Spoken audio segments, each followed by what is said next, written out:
तो ठीक है पार्थ, यदि तुम सत्य जानने को उत्सुक हो तो मैं तुम्हें सत्य, धर्म और कर्म का ज्ञान देता हूं। मैं तुम्हें धर्म और कर्म का मर्म समझाता हूं पार्थ।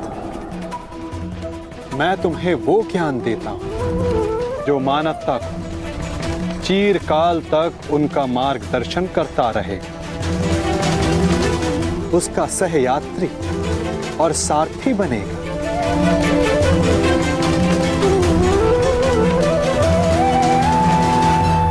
तो समर्पण भाव से सुनो पार्थ, वो ज्ञान जो मैं तुम्हें अर्पण करने वाला हूं। यदा यदा हि धर्मस्य ग्लानिर्भवति भारत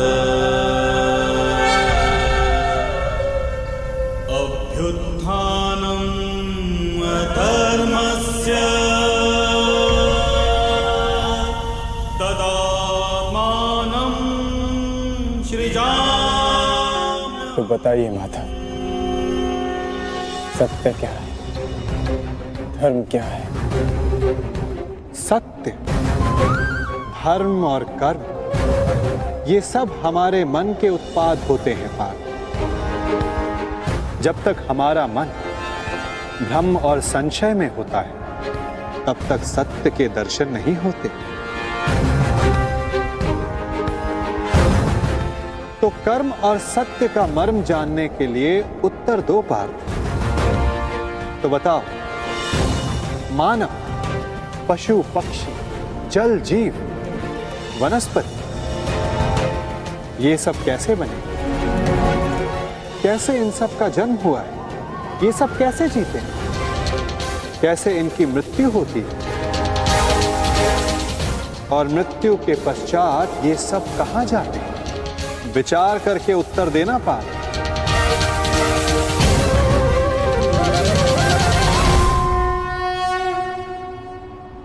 क्योंकि इसी प्रश्न में तुम्हारे भ्रम का उत्तर छिपा हुआ है। तो बताओ। देह मिट्टी से बना है माधव, वायु श्वास बनकर उसे जीवन देती है, अग्निताप बनकर उसे चलाता फिराता है, जल रक्त और मज्जा से बनकर उसे जीवित रखता है, और आकाश देह के रिक्त स्थानों में उपस्थित रहता है। इसी प्रकार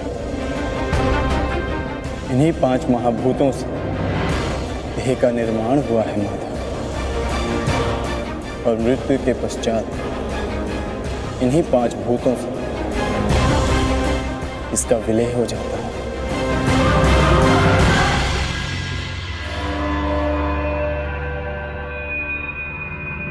तो इसका अर्थ यह हुआ पार्थ कि मेरा, तुम्हारा, महामहिम भीष्म और आचार्य द्रोण, हम सब का देह इन 5 महाभूतों से बना है, जिसे अंततः उन्हीं में मिल जाना है। तो मोह किसका पार्थ? इस माटी से बने देह का।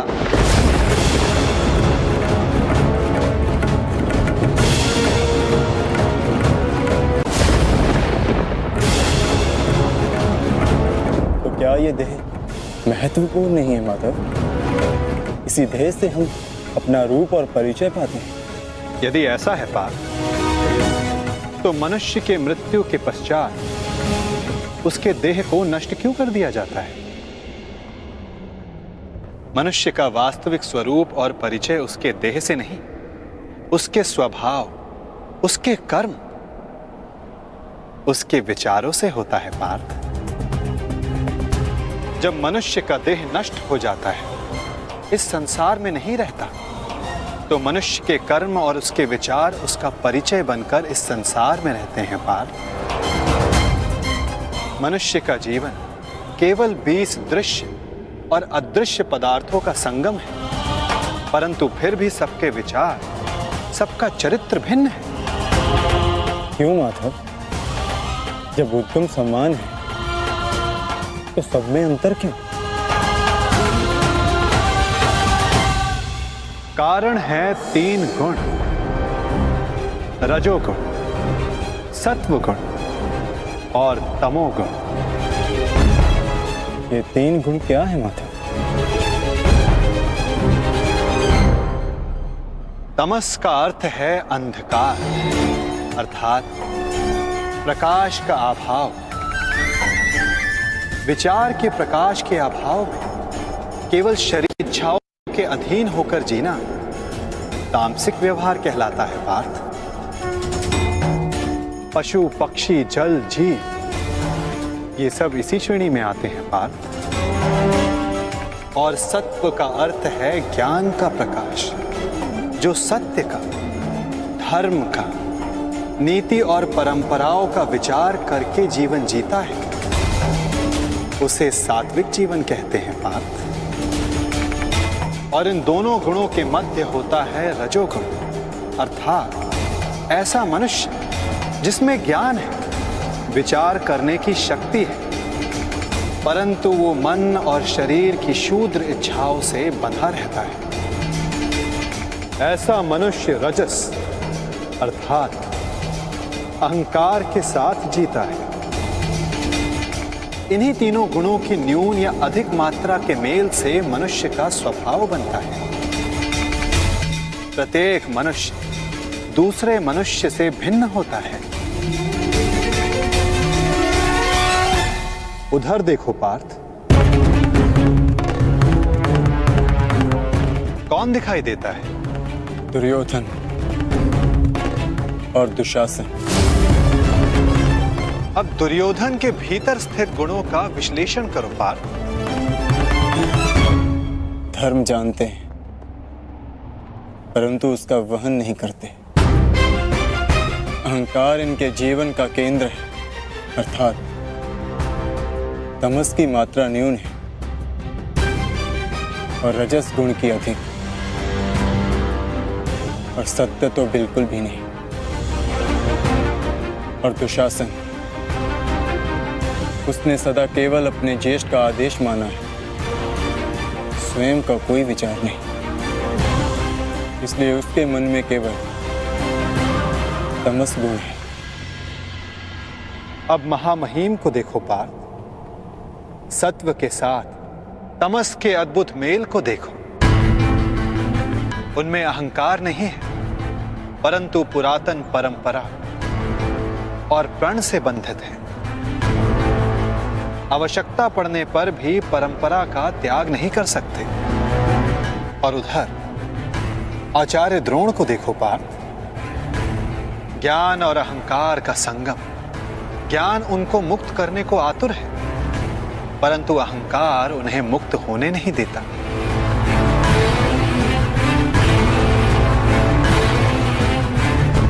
परंतु माता, यदि मनुष्य का स्वभाव इन गुणों के मेल से आकार पाता है,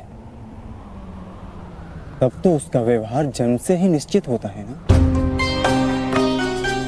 सिंह का गुण है कि वो मृग का आखेट करेगा ही, भयभीत करेगा ही। उसी प्रकार मृग का भी गुण है कि उसे सिंह से भयभीत होना ही है।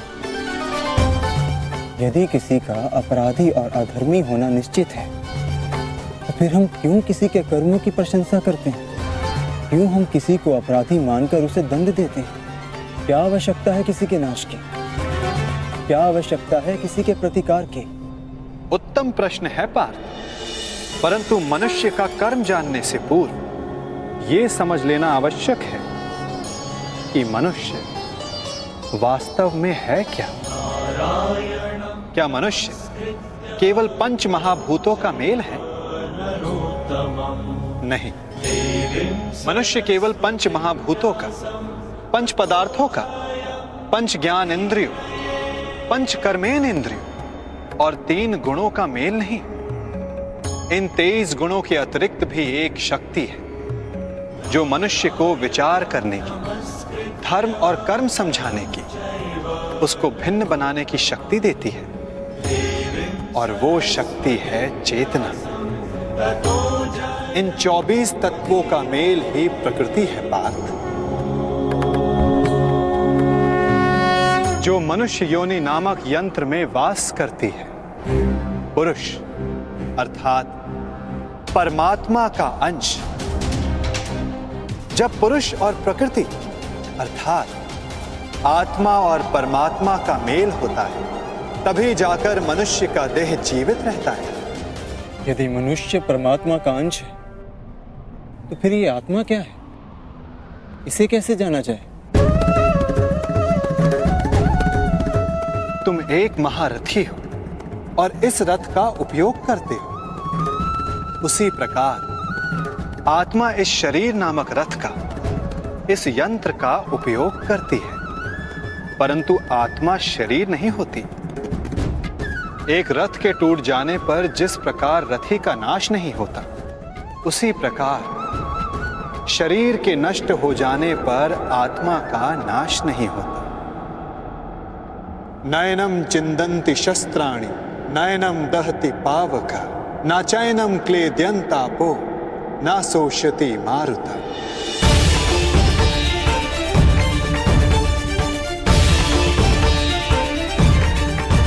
आत्मा को ना कोई शस्त्र छेद सकता है, ना अग्नि उसे जला सकती है, ना जल उसे डुबो सकता है, ना वायु आत्मा को सुखा सकती है। आत्मा अजर है, आत्मा अमर है, अमर है, अमर है, अमर है।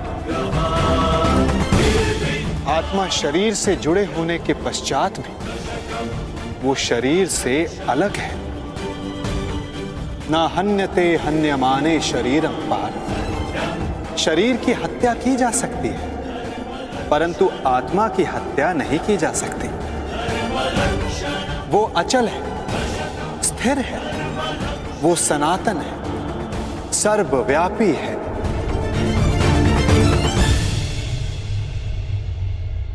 जिस प्रकार हम पुराने वस्त्रों को त्याग कर नया वस्त्र धारण करते हैं, ठीक उसी प्रकार हमारी आत्मा देह नष्ट हो जाने के पश्चात नया देह धारण कर लेती है।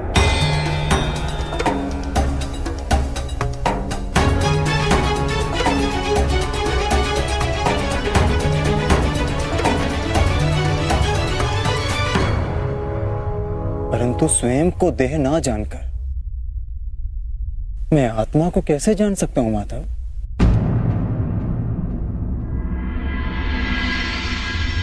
पार्थ, इसमें कुछ असंभव नहीं। एक दृष्टिहीन व्यक्ति संसार को अपनी मन की दृष्टि से देखता है। बोलने में असक्षम व्यक्ति प्रयास करके अपने संकेतों से संसार को समझाता है। जिनके हाथ पांव नहीं होते, वो भी पुरुषार्थ करते हैं। तो आत्मा को जानना भी इतना कठिन कार्य नहीं है पार्थ।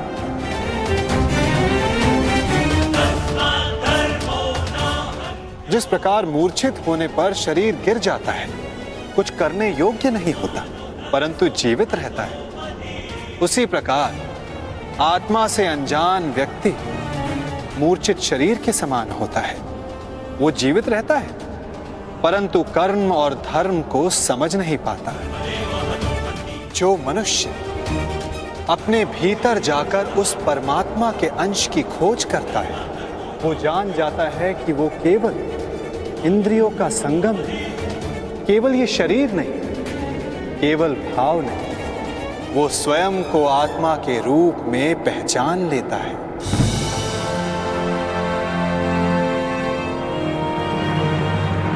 पर ब्रह्म विभाजित होकर पुरुष और प्रकृति बने पार्थ। फिर प्रकृति की प्रत्येक वस्तु में आत्मा का वास हुआ। प्रकृति यानी मनुष्य का शरीर जब वो मोह और अंधकार से घिर जाता है, तब वो अपनी चेतना को खो देता है। तब उस मोह निद्रा को तोड़कर अपनी चेतना को जगाना, स्वयं को परमात्मा का भाग जानना, यही आत्मा का कार्य है, यही उसका उद्देश्य है पार्थ। यदि हर आत्मा परमात्मा का अंश है, तो फिर ये प्रगति और अवगति नाश और उत्थान, पाप और धर्म, ये सब परमात्मा स्वयं कर रहे हैं। नहीं पार्थ, ये मनुष्य की चेतना और आत्मा करती है। जिस प्रकार कीचड़ से घिरा रत्न अपनी चमक खो देता है, जिस प्रकार मेघों से घिरा सूर्य अपना प्रकाश खो देता है, वैसे ही प्रकृति के 24 तत्वों से घिरी आत्मा ये भूल जाती है कि वो परमात्मा का अंश है। उसे लगता है कि ये देह ही सब कुछ है, देह के अतिरिक्त भी उसका कोई अस्तित्व है, इसका उसे भान ही नहीं रहता। वो केवल देह की संवेदना को ही ज्ञान मानती है। हानि लाभ, सुख दुख, स्वाद गंध, स्पर्श श्रवण, बस इसे ही अपना अनुभव मान लेती है। वो पाप करती है जो आत्मा परिवर्तन का प्रयत्न नहीं करती, जो अधर्म करते रहती है। उसको जागरूक करने के लिए दंड देना अनिवार्य होता है पार्थ। उसके जागरण के लिए युद्ध अनिवार्य होता है।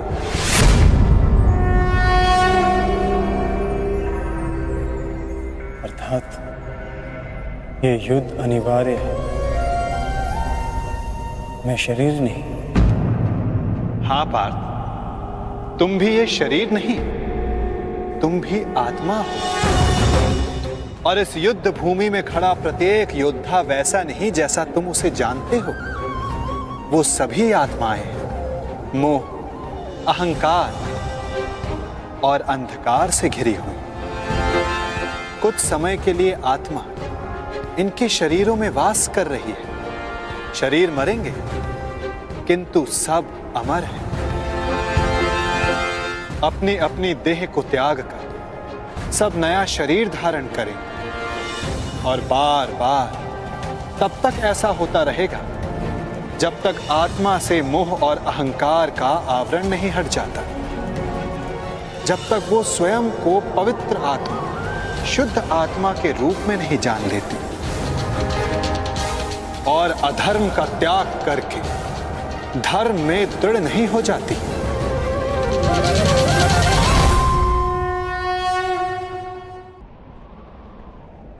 ब्रह्म विद्या का पहला पाठ यही है पार्थ। तुम क्या खोने से डरते हो? तुम क्या साथ लाए थे जो तुम वापस ले जाओगे? जिसने जन्म लिया है उसे एक ना एक दिन अवश्य मरना होगा, और जो मरेगा उसे फिर से जन्म लेना होगा। यही महाज्ञान सांख्य योग है पार्थ।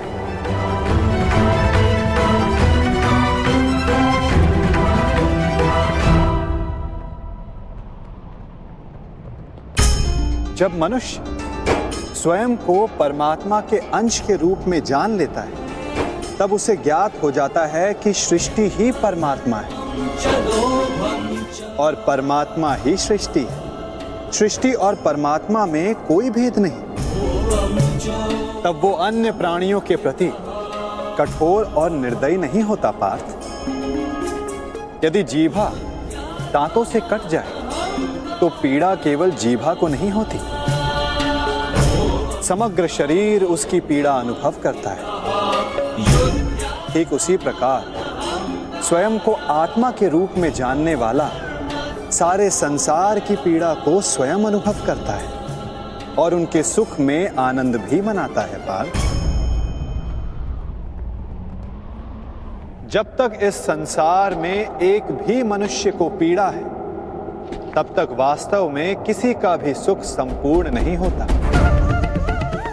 और इस सत्य को जानकर मनुष्य का हृदय, मनुष्य का मन करुणा से भर जाता है। करुणा ही धर्म है पार्थ। जिस मनुष्य पर तमस गुण छाया होता है वो निर्दयी, कठोर और स्वार्थी होता है। वो अपने सुख के लिए दूसरों को दुख देता है, परमात्मा की ओर गति नहीं करता। अर्थात परमात्मा से दूर ले जाने वाले मार्ग का नाम अधर्म है पार्थ।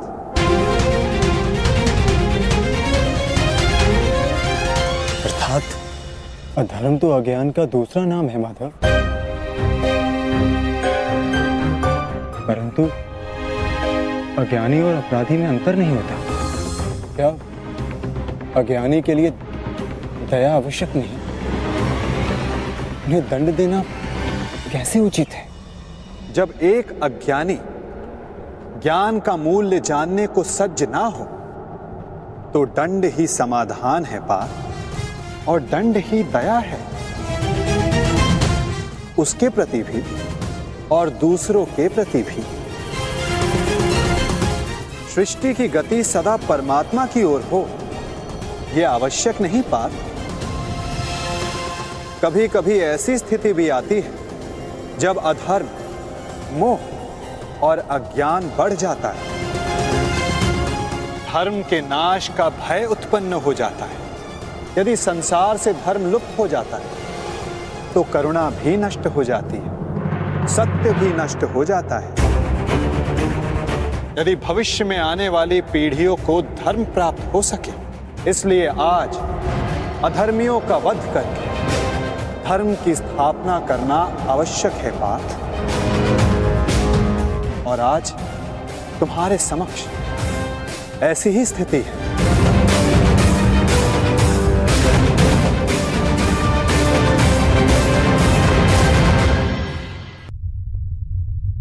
और धर्म स्थापना का कर्तव्य तुम्हारा है पार्थ। अपनी निर्बलता त्यागो पार्थ और युद्ध के लिए सज्ज हो जाओ।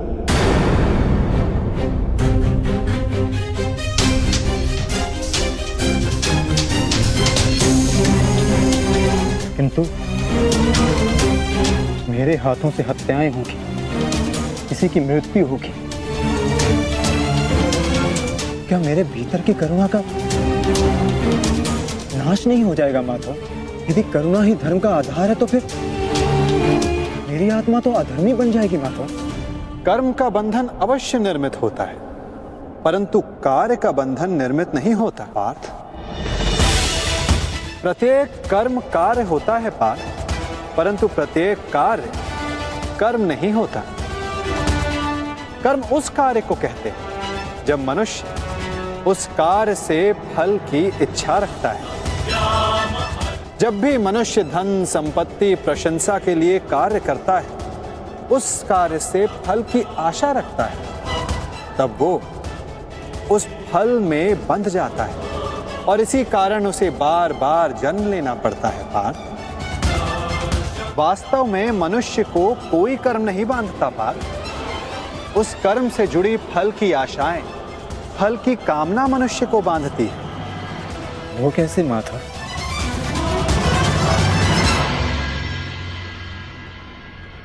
यदि तुम्हें इस युद्ध में विजयी होने की आशा है तो पराजित होने पर तुम्हें भीषण दुख होगा पार्थ। वो दुख तुमसे कुकर्म करवाएगा और उसके फल के लिए तुम्हें दूसरा जन्म लेना होगा। और यदि तुम्हें विजय प्राप्त हुई तो वो तुम्हारा अहंकार बढ़ाएगा और उस अहंकार से तुम्हें विश्व विजयी बनाएगा, हत्याएं करवाएगा।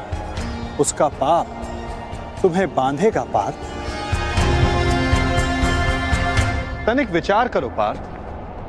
यदि इस युद्ध में तुम विजय होने का मोह त्याग दो, पराजित होने का भय त्याग दो, तो बताओ पार्थ, इस युद्ध के पश्चात तुम्हें दुख प्राप्त होगा या सुख?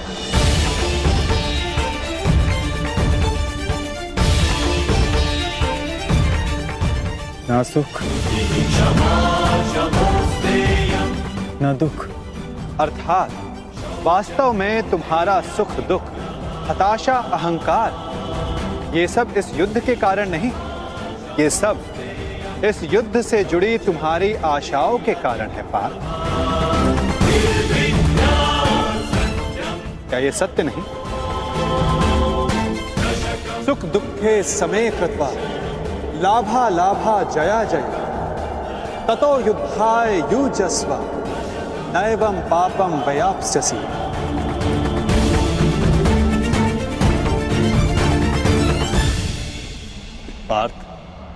सुख और दुख को समान मानकर, हानि और लाभ का विचार किए बिना यदि तुम ये युद्ध करोगे पार्थ, तो तुम पाप के भोगी नहीं बनोगे।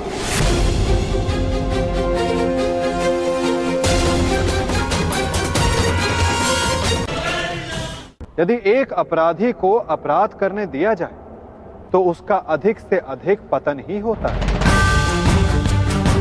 उसे अधर्म से रोकने में ही करुणा है पार्थ। और ये आत्माएं मरेंगी नहीं, अधर्म से दूषित हुए शरीर का त्याग करेंगे। उस शरीर में प्रगति की संभावना अधिक होती है पार्थ। इस दृष्टि से तुम्हारा इन सब का वध करना उचित है।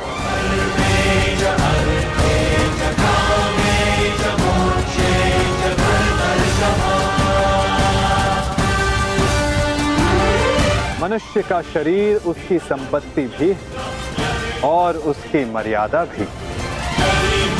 धर्म के मार्ग पर प्रवास करने वाला मनुष्य अपने शरीर को शुद्ध करता है और इसी के माध्यम से वो आत्मा का साक्षात्कार करता है। इसी को क्षेत्र क्षेत्रज्ञ संबंध कहा जाता है पार्थ।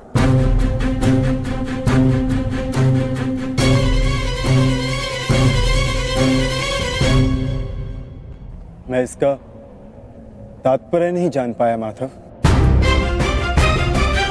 जब मनुष्य ये जान लेता है कि उसका शरीर एक भूमि का टुकड़ा है, अर्थात क्षेत्र है, और वो स्वयं उस भूमि के टुकड़े में रहने वाला, उस भूमि के भाग को जानने वाला अर्थात क्षेत्रज्ञ है, तब वो शरीर के माध्यम से स्वयं की प्रगति साध पाता है। आत्मा शरीर में रहकर 3 गुणों का संतुलन करती है। वो तमस गुण को कम करके सत्व गुण को बढ़ाने का उपाय करती है और ईश्वर की भक्ति करके वो परमात्मा के साथ एक हो जाती है। भक्ति कैसे की जाती है माधव? क्या समर्पण ही भक्ति नहीं? नहीं पार्थ, समर्पण भक्ति का प्रथम चरण है। भक्ति किसी कार्य का नाम नहीं, भक्ति मनुष्य के मन की स्थिति का नाम है।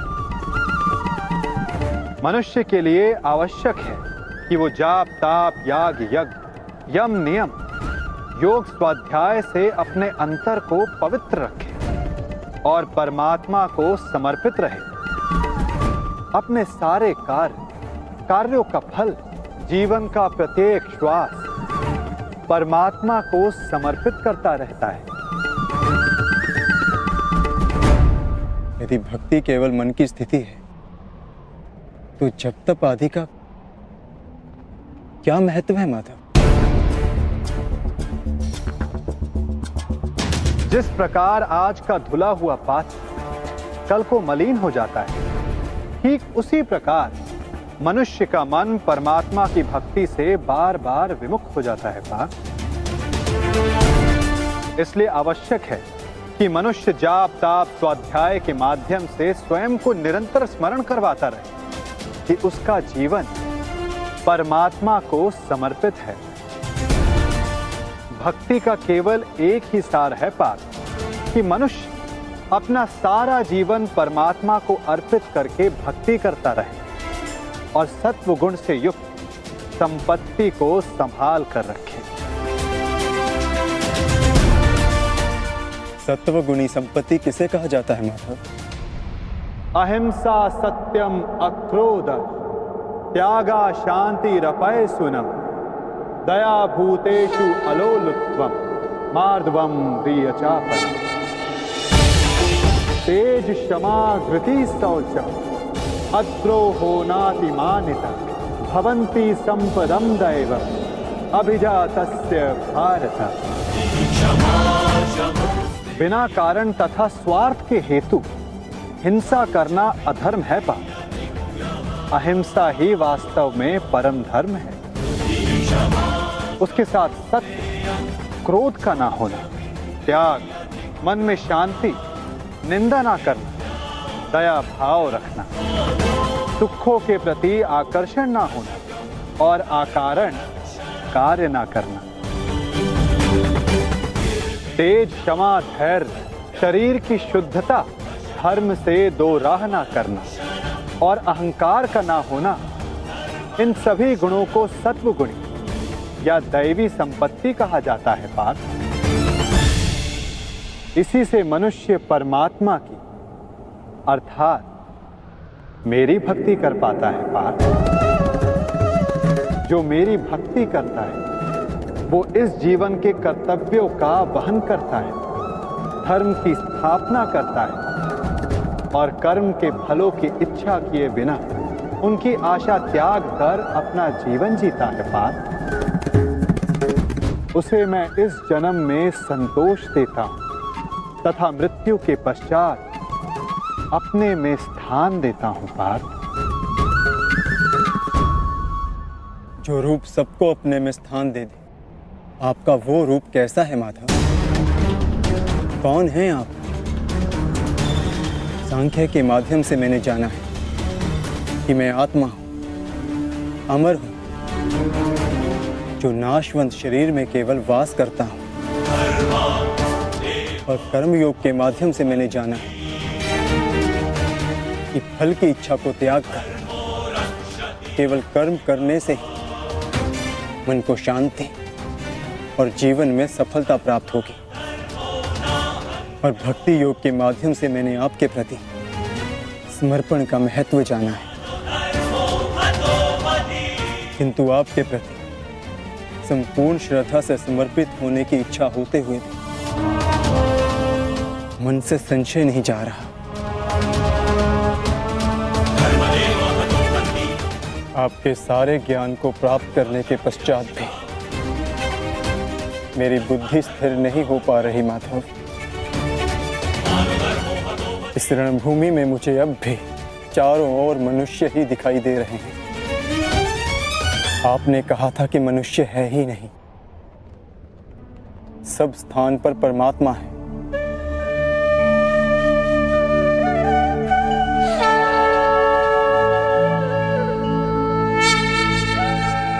तो उस परमात्मा का रूप मुझे दिखाइए माधव, और मेरे सारे संदेहों का नाश कीजिए।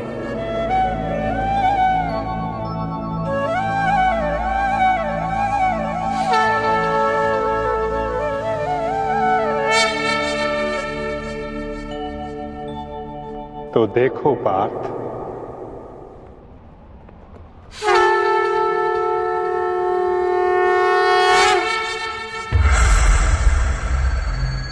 योग से भक्ति योग की और भक्ति योग से ज्ञान योग की प्राप्ति होती है पार्थ। मेरे विश्व रूप के दर्शन करना ही वास्तविक ज्ञान है पार्थ। विश्व में यही एक ज्ञान सारे ज्ञानों का तथा विज्ञानों का आधार है। यही एक ज्ञान है जो मुक्ति प्रदान करता है। देवताओं को जो दर्शन सरलता से नहीं प्राप्त होता, ऐसा मेरा वास्तविक रूप मैं तुम्हें दिखा रहा हूं पार्थ।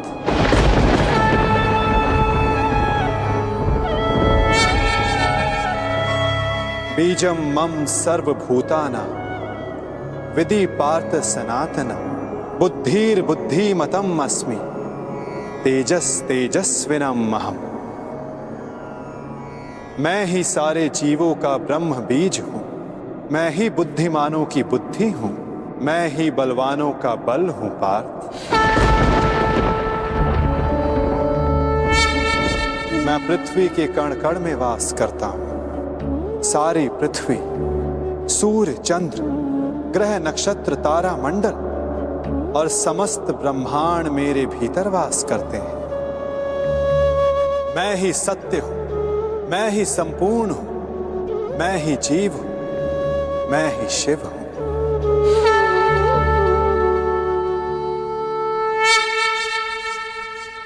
अक्षरों में आकार हूं, वेदों में सामवेद हूं, देवों में इंद्र हूं, प्राणियों में चेतना हूं, रुद्रों में शंकर हूं, हवन में अग्नि हूं, धन में कुबेर हूं, पर्वतों में सुमेरु हूं, ऋषियों में भृगु हूं, ध्वनियों में ओमकार हूं, यज्ञों में जाप हूं, वृक्षों में पीपल हूं। कीर्ति मैं ही हूं, बुद्धि में स्मृति, मेघा और क्षमा मैं ही हूं। गंधर्वों में चित्ररथ हूं, देव ऋषियों में नारद हूं, मुनि में कपिल हूं, अश्वों में उच्च अश्व हूं, गजों में ऐरावत हूं, पशु में सिंह, पक्षियों में गरुड़ हूं, मनुष्यों में राजा हूं, शस्त्रों में वज्र हूं, गायों में कामधेनु हूं, सर्पों में वासुकी हूं, शेषनाग हूं। मैं वरुण देव, वायु, यमराज, श्री राम और पवित्र गंगा मैं ही हूं।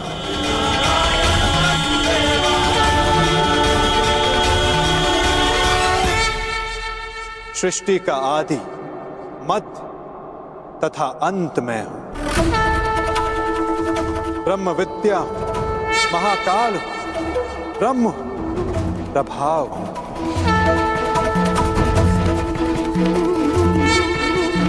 मैं ही विजय हूं, मैं ही निश्चय हूं, मैं ही सत्व, दंड, नीति, शक्ति, मौन तथा तत्व ज्ञान भी मैं हूं। वासुदेव हूं, अर्जुन हूं, वेद व्यास हूं। ऐसा कोई स्थल नहीं जहां मैं नहीं, ऐसा कोई स्थल नहीं जहां मैं नहीं पाल।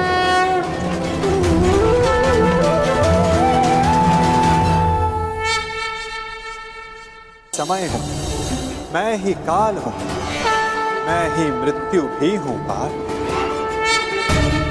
और यहां उपस्थित सभी मनुष्यों की मृत्यु बन के भी मैं ही खड़ा हूं पार। यदि तुम शस्त्र नहीं उठाओगे तब भी मैं इन सब का नाश कर दूंगा। अपने मोह को त्यागो पार, अपने कर्तव्य को देखो, धर्म का भार उठाओ, अपना गांडीव उठाओ और सर संधान करो पार। युद्ध करो, युद्ध करो पार।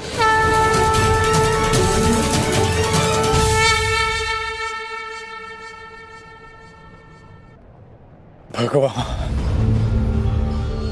माधव, मधुसूदन, आज मेरे सारे संदेहों का नाश हो गया है। हे नारायण, हे माधव, ये मेरा सौभाग्य है कि मैं स्वयं आपके वास्तविक अवतार का साक्षी बना। आपके ज्ञान के प्रकाश से मुझे मेरी शंकाओं के अंधकार से निकालकर मुझे उचित मार्ग दिखाने के लिए आपका धन्यवाद। आपको मार्गदर्शक रूपी पाकर आज मेरा जीवन धन्य हो गया।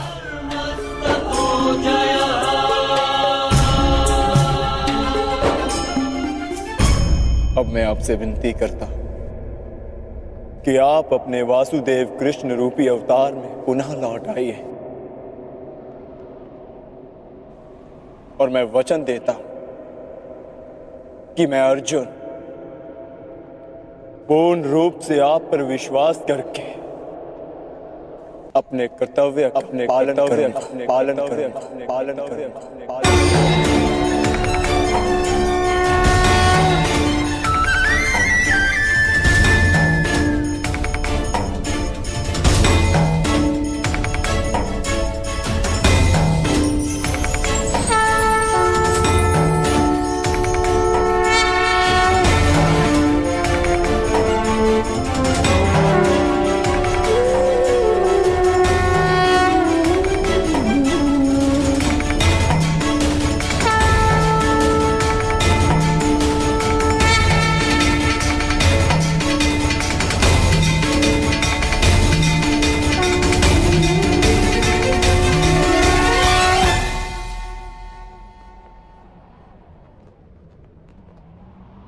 उठो पार्थ, जिसका आरंभ किया है उसका समापन करना है तुम्हें।